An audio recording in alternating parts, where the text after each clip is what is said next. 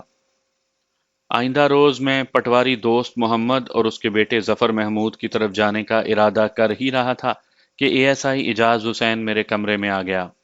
میں نے چاچی مریاں کے سلسلے میں اجاز کی بیوی رضیہ کو ایک مشن سونپ رکھا تھا۔ وہ اسی کی رپورٹ دینے آیا تھا اور وہ رپورٹ خاصی پرجوش اور ناخوشگوار تھی۔ یعنی بکریوں والی چاچی کی بیٹی مرحومہ نرگس کی زندگی کا ایک سنسنی خیز گوشہ منکشف ہو چکا تھا، جس کی مدد سے بالآخر میں نے وہ کیس حل کر لیا تھا۔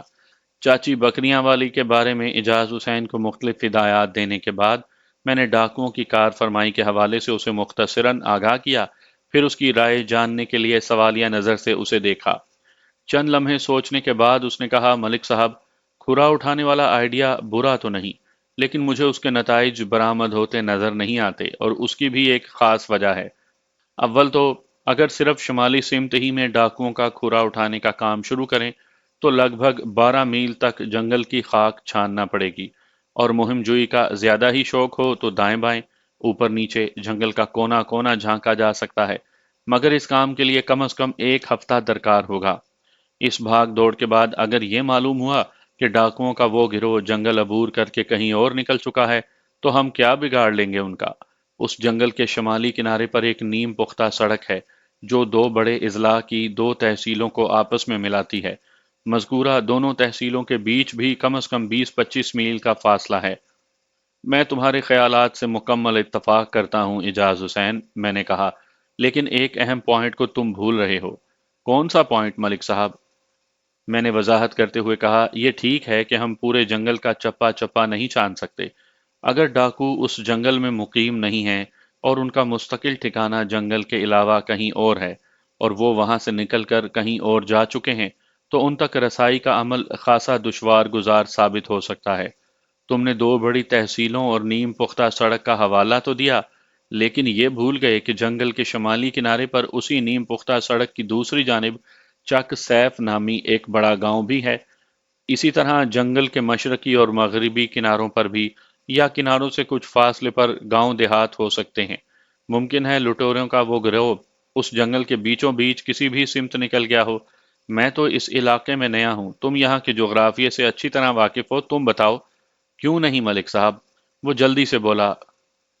پھر اس نے بتانا شروع کیا، اگر ہم جائے وقوع سے ناک کی سیدھ میں شمالی سمت جائیں تو جیسا کہ میں نے بتایا، نیم پختہ سڑک آئے گی، اور اس سڑک کی دوسری جانب واقعی چک سیف بھی ہے۔ لیکن اگر ہم جنگل کے دائیں بائیں کا جائزہ لینا چاہیں تو اس جنگل میں لگ بھگ 2 میل آگے جائیں تو بائیں جانب ایک راستہ نکلتا ہے جو جنگل سے باہر آنے کے بعد کوٹ فرمان علی نامی ایک گاؤں تک جاتا ہے۔ جنگل کے کنارے سے کوٹ فرمان علی تک 6 میل کا فاصلہ ہوگا۔ کوٹ فرمان علی، میں نے زیر لب دہرایا۔ مجھے یوں محسوس ہوا جیسے میں نے یہ نام پہلے بھی کہیں سنا ہے، لیکن اس وقت فوری طور پر مجھے یاد نہ آ سکا۔ اے ایس آئی جنگلی راستوں کی تفصیل بتاتے ہوئے کہہ رہا تھا، اسی طرح اگر جنگل میں 5 میل آگے جانے کے بعد دائیں طرف مڑ جائیں تو جنگل سے باہر نکل کر فرید نگر کا راستہ ملتا ہے۔ جنگل کے اس بیرونی مقام سے فرید نگر تک کم و بیش 2 میل کا فاصلہ ہوگا، اور مزے کی بات یہ ہے کہ فرید نگر ہمارے رکھاں والی سے صرف 4 میل کے فاصلے پر ہے۔ اے ایس آئی کے خاموش ہونے پر میں نے پرسوچ انداز میں کہا، ہمیں بڑی احتیاط کے ساتھ چک سیف، فرید نگر اور کوٹ فرمان علی نامی ان تینوں گاؤں کو چیک کرنا ہوگا، لیکن اس کے ساتھ ہی جنگل والے معاملے کو نظر انداز نہیں کیا جا سکتا۔ ڈاکوؤں کا وہ بدماش ٹولہ باراتیوں اور دلہا دلہن کی نقدی زیورات کے علاوہ وہ سوٹ کیس بھی اٹھا کر اپنے ساتھ لے گیا ہے جس میں دلہن کے ملبوسات اور دیگر استعمال کی قیمتی اشیاء تھیں۔ مجھے بتایا گیا ہے کہ دلہن کے ایک دو طلائی زیورات بھی اس سوٹ کیس میں تھے۔ مجھے پورا یقین ہے کہ ڈاکو اس سوٹ کیس کو اٹھائے ہوئے اپنے ساتھ زیادہ دور تک نہیں گئے ہوں گے۔ ڈاکو اور چور وزنی اور بڑے سائز کی اشیاء سے جلد جان چھڑانے کی کوشش کرتے ہیں کیونکہ یہی اشیاء ان کے لیے اکثر پریشانی کا سبب بنتی ہیں۔ ان کی مدد سے ان کی شناخت ہوتی ہے، لہٰذا مجھے کبھی امید ہے کہ ڈاکوؤں نے جنگل کے کسی مقام پر مذکورہ سوٹ کیس کو کھول کر اس کے اندرون کا جائزہ لیا ہوگا اور کام کی چیزوں پر ہاتھ صاف کرنے کے بعد وہ اس سوٹ کیس کو جنگل ہی میں کہیں پھینک گئے ہوں گے۔ ہم اگر مذکورہ سوٹ کیس کو تلاش کر لیں تو ہمیں ڈاکوؤں کے فرار کی سمت کا تعین کافی آسانی سے ہوگا۔ تمہارا کیا خیال ہے؟ آخری جملہ میں نے اے ایس آئی کی آنکھوں میں دیکھتے ہوئے ادا کیا۔ وہ جلدی سے سر کو اثباتی جنبش دیتے ہوئے تائیدی انداز میں کہنے لگا، آپ نے بالکل ٹھیک کہا ملک صاحب، ہمیں ڈاکوؤں کی تلاشی کا آغاز جنگل ہی سے کرنا ہوگا، اور اگر خوش قسمتی سے وہ سوٹ کیس ہمیں مل جاتا ہے تو پھر اسی مقام سے کھرا اٹھا کر ڈاکوؤں کے فرار کی سمت کا اندازہ بھی لگاتے ہیں۔ کھوجی کو تو شروع ہی سے ساتھ رکھنا ہوگا، میں نے ٹھہرے ہوئے لہجے میں کہا، ورنہ مذکورہ سوٹ کیس کے متوقع مقام تک پہنچنا بہت دشوار ہوگا۔ اس علاقے میں ایک تجربہ کار کھوجی رہتا ہے ملک صاحب، اجاز حسین نے سنجیدہ لہجے میں بتایا۔ اس کا نام اللہ دیتا ہے۔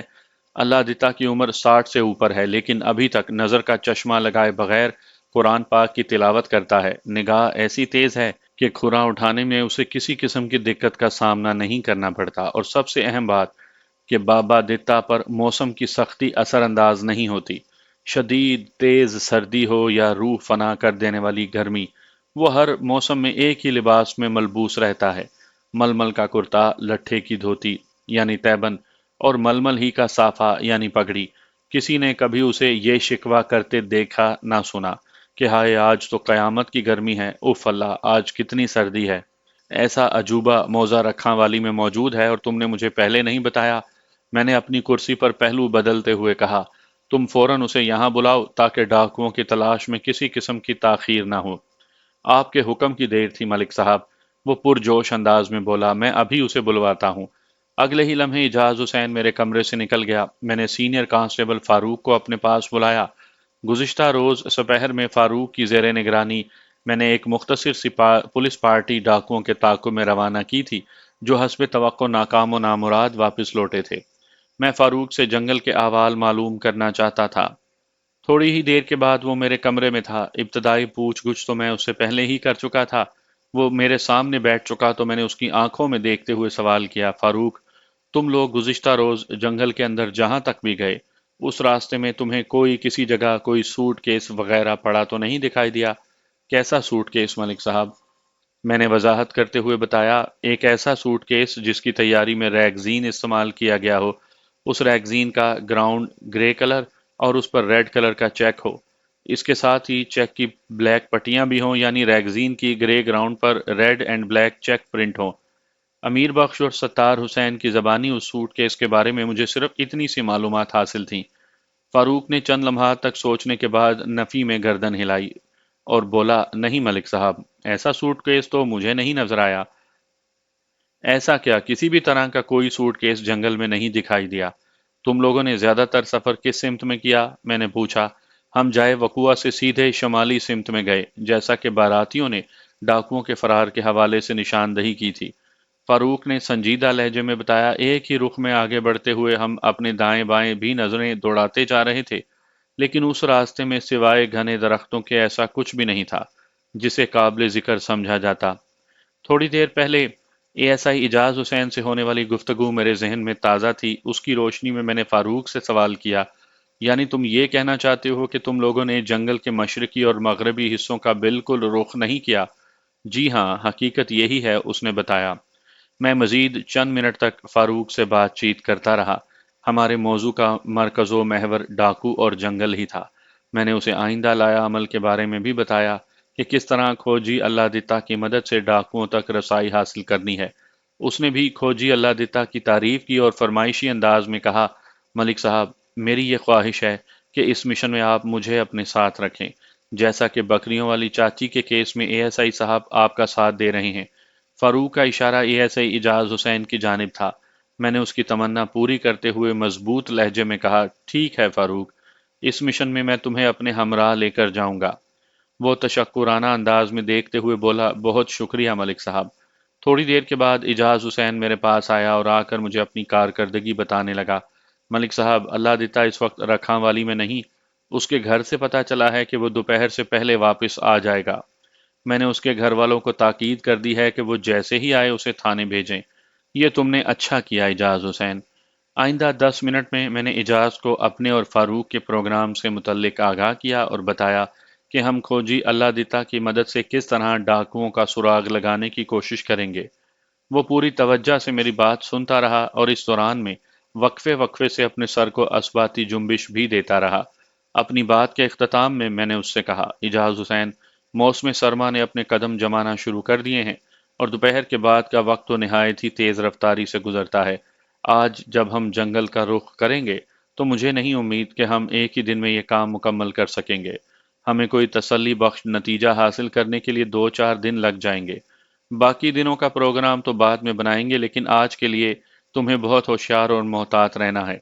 میں سمجھا نہیں ملک صاحب۔ میں نے اس کی الجھن دور کرتے ہوئے کہا، میں نے دلہا کے باپ ستار حسین اور دلہن کے چاچا امیر بخش کو چند معتبر براتیوں کے ہمراہ تھانے بلا رکھا ہے تاکہ ان کے باقاعدہ بیانات قلم بند کیے جا سکیں۔ ستار حسین نے بڑے واضح الفاظ میں کہا تھا کہ وہ لوگ سپہر اور شام کے بیچ کسی بھی وقت تھانے آ جائیں گے، اور میرے نئے پروگرام کے مطابق ان اوقات میں تھانے کی عمارت سے 5 6 میل دور گھنے جنگل میں مصروف رہوں گا۔ لہٰذا اس دوران تمہیں تھانے کے اندر نہایت ہی مستعد رہنا ہوگا۔ تھانے کے دیگر معاملات کو ہینڈل کرنے کے علاوہ تمہیں ڈاکوؤں کی کارروائی سے متاثر ہونے والے لوگوں کے بیانات بھی لینا ہوں گے۔ آپ فکر ہی نہ کریں ملک صاحب، میں آپ کی غیر موجودگی میں یہاں کے معاملات کو بڑی خوبی سے سنبھال لوں گا۔ آپ کو کوئی شکایت نہیں ہوگی۔ شاباش اجاز، میں نے اسے توصیفی انداز میں کہا، مجھے یہی امید تھی۔ کھرل صاحب تو جناب کسی کام میں گھسنے ہی نہیں دیتے تھے۔ اس کا واضح اشارہ سابق تھانہ انچارج مجید کھرل کی جانب تھا۔ سب کچھ انہوں نے اپنے ہاتھ میں لے رکھا تھا۔ تھانے کے عملے کو وہ بس ہرکاروں اور پیادوں کی مانند دوڑاتے رہتے تھے۔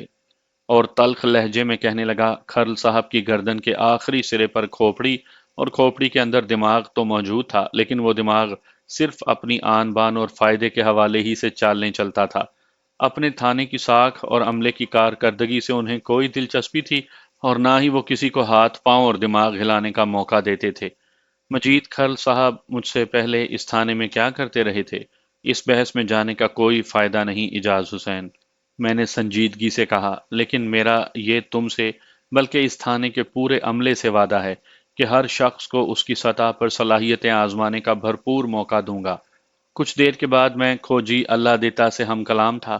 کھوجی اللہ دیتا کی عمر 60 سے متجاوز تھی، تاہم وہ ہاتھ پاؤں کا مضبوط اور چاقو چوبند تھا، رنگت گہری سانولی اور آنکھوں میں کبوتر کے خون جیسی سرخی۔ اس کے سر اور داڑھی مکمل طور پر سفید ہو چکے تھے۔ داڑھی نہایت ہی مختصر تھی، جو کلموں سے ایک باریک سی لائن سے شروع ہو کر ٹھوڑی تک پہنچتی تھی۔ گالوں پر برائے نام اور ٹھوڑی پر گنتی کے بال تھے۔ وہ دراز قامت اللہ دتا کی داڑھی مختصر اور نوکدار تھی۔ اس نے سفید کرتا اور لٹھے کا تیبند باندھ رکھا تھا۔ سر پر بھی ململ کی مختصر سی پگڑی دکھائی دی۔ پاؤں میں کچے چمڑے کا جوتا۔ وہ دوپہر کے وقت تھانے پہنچا، اس وقت تک میں بھی فارغ ہو کر واپس آ چکا تھا۔ لہٰذا اللہ دتا سے مختصر سی گفتگو کے بعد ہم نے جنگل کی جانب روانگی کا فیصلہ کر لیا۔ اس مشن میں کھوجی اللہ دتا کے علاوہ کانسٹیبل فاروق میرے ہمراہ تھے۔ اللہ دتا نے نہایت ہی ٹھہرے ہوئے لہجے میں کہا، ملک صاحب، چونکہ کھرا اٹھانے کی ابتدا ہے، اس لیے میں یہ کام اسی مقام سے شروع کروں گا جہاں لوٹ مار کا یہ واقعہ پیش آیا، ورنہ جنگل کے اندر گھسنے کا ایک اور آسان اور مختصر سا راستہ بھی ہے۔ اجاز حسین نے مجھے بتایا تھا کہ اللہ دتا گرد و نواح کے تمام علاقوں کا حافظ ہے اور مذکورہ جنگل بھی انہی علاقوں میں شامل تھا۔ میں نے اپنی عقل کے گھوڑے دوڑاتے ہوئے فوراً خیال آرائی کی، تمہارا مطلب ہے فرید نگر کی جانب سے؟ آپ کا اندازہ بڑی حد تک درست ہے، وہ اثبات میں گردن ہلاتے ہوئے بولا، لیکن میں عام لوگوں کے سفری راستے کی بات نہیں کر رہا۔ جائے واردات تک پہنچنے کے لیے ہمیں سب سے پہلے رکھاں والی کے جنوب مغرب میں لگ بھگ آدھ میل سفر کر کے جسکانی پور پہنچنا ہوگا، اور پھر جسکانی پور سے کم از کم 4 میل آگے جنگل کے اس جنوبی کونے میں جہاں لوٹ مار کا یہ واقعہ پیش آیا ہے۔ جبکہ اگر ہم رکھاں والی سے عام مسافروں والے راستے پر شمال میں سفر کرتے ہوئے فرید نگر پہنچیں تو یہ فاصلہ 4 میل ہوگا، اور فرید نگر سے 2 میل کے فاصلے پر مغرب میں جنگل شروع ہوتا ہے۔ لیکن اگر میرے بتائے ہوئے راستے پر رکھاں والی سے شمال مغرب کی سمت سفر کریں تو زیادہ سے زیادہ 4 میل کا فاصلے کے بعد ہم جنگل کے مشرقی کنارے کو چھو لیں گے۔ اللہ دتا کے خاموش ہونے پر میں نے کہا، مسئلہ وہی ہے کہ ہمیں تفتیش کا آغاز جائے وقوع ہی سے کرنا ہوگا، ہے نا؟ جی، آپ نے ٹھیک کہا، وہ تائیدی انداز میں بولا۔ ویسے تمہاری فراہم کردہ معلومات اور تمہارے مشاہدے اور تجربے کو میں قدم قدم پر استعمال کروں گا۔ ہو سکتا ہے کھرا اٹھانے کے اس عمل کے دوران میں کسی مرحلے پر ہمیں اس روٹ کو بھی استعمال اور اختیار کرنا پڑ جائے جس کا ذکر ابھی تم نے کیا ہے۔ جی ہاں، اس نے پرسوچ انداز میں کہا۔ 3 افراد پر مشتمل ہمارا یہ مختصر سا قافلہ گھوڑوں پر سوار ہو کر وقوع کی جانب روانہ ہو گیا۔ ہمارے پاس کل 2 گھوڑے تھے، ایک پر میں سوار تھا اور دوسرے پر اللہ دیتا اور فاروق۔ میرے ذہن میں یہ بات کسی پھانس کی مانند چبھ رہی تھی کہ ہمارے پاس صرف آدھا دن بچا ہے، رات کا اندھیرا پھیلنے سے پہلے پہلے ہمیں کھوج کا زیادہ سے زیادہ کام نمٹانا ہوگا۔ تاریکی چھا جانے کے بعد ظاہر ہے اس کام کو جاری رکھنا ممکن نہیں تھا۔ اس سوچ کے پیش نظر ہم نے ممکنہ حد تک تیز رفتاری سے گھوڑے دوڑائے، اور لگ بھگ 1:30 دوپہر ہم اس مقام پر پہنچ گئے جہاں گزشتہ روز 6 ڈاکوؤں کے گروہ نے ایک مذموم کارروائی کر کے بھری پوری بارات کو لوٹ لیا تھا۔ کھوجی اللہ دتا کو میں چونکہ پہلے ہی ساری تفصیل سے آگاہ کر چکا تھا، لہٰذا اس نے واردات کے مقام پر پہنچتے ہی اپنا کام شروع کر دیا۔ اللہ دتا چونکہ ایک تجربہ کار اور ماہر کھوجی تھا، لہٰذا اس نے کھوجتی ہوئی نظر سے جائے وقوع کا جائزہ لیا، اور صرف 5 منٹ کی تکنیکی چارہ جوئی کے بعد وہ اس نتیجے پر پہنچ گیا کہ 6 گھڑ سواروں نے جائے واردات سے شمال کی جانب رخ کیا تھا۔ یہ بات تو ہمارے علم میں بھی تھی، لیکن میری اور اللہ دتا کی جانکاری میں ایک بڑا واضح فرق تھا۔ میرے پاس باراتیوں کی فراہم کردہ معلومات تھیں، جبکہ کھوجی اللہ دتا نے جائے وقوع کی زمین کا جائزہ لینے کے بعد یہ فتویٰ صادر کیا تھا کہ 6 گھڑ سوار جنگل کی شمالی سمت میں گئے تھے۔ الغرض کھوجی اللہ دتا کی تقلید میں ہم دونوں بھی آگے بڑھنے لگے۔